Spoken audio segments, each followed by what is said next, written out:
Ma'am, जो laparoscopic surgery है इसके थ्रू कौन कौन सी बीमारियों का इलाज किया जा सकता है?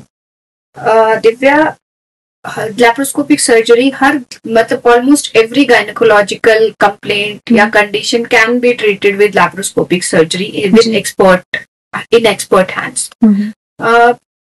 जैसे हम लैप्रोस्कोपिक सर्जरी यूज करते हैं फॉर डायग्नोसिस, डायग्नोस्टिक लैप्रोस्कोपी उसको बोलते हैं, फॉर इनफर्टिलिटी, जिन कपल्स के बच्चे नहीं हो रहे हैं उनकी डायग्नोसिस के लिए, अनएक्सप्लेन इनफर्टिलिटी की डायग्नोसिस के लिए, या कभी ट्यूबे ब्लॉक हो उस कारण बच्चे ना हो रहे हो तो उसकी डायग्नोसिस एंड ट्रीटमेंट हम दोनों लैप्रोस्कोपिक विधि से कर सकते हैं।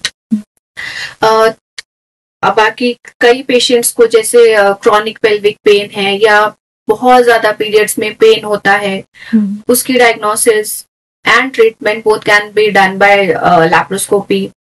फिर आगे हमारे जैसे life threatening conditions, ectopic pregnancy, मतलब अगर किसी मरीज का बच्चा यूट्रस में नहीं ठहर के ट्यूब में या ओवरी में ठहरा है, उसको भी हम लैप्रोस्कोपी से ट्रीट कर सकते हैं।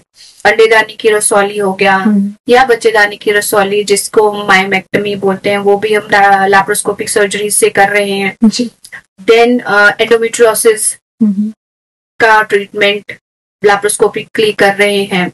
अगर पेट में कई बार एडिशंस होते हैं, उनका एडिशंस रिलीज करने के लिए भी हम लैप्रोस्कोपी का यूज कर रहे हैं। हिस्टेरेक्टमी, चाहे वो किसी भी कारण हो रही हो, मरीज को ज्यादा ब्लीडिंग की वजह से हिस्टेरेक्टमी एडवाइस किया गया हो, फाइब्रॉइड की वजह से हिस्टेरेक्टमी एडवाइस किया गया हो, वो सब लैप्रोस्कोपिकली आजकल पॉसिबल है। दूरबीन विधि एक सेफ सर्जिकल टेक्निक है जो मुझे ऐसा लगता है कि हर पेशेंट को ऑप्ट करना चाहिए for laparoscopic surgery open surgery के मुकाबले।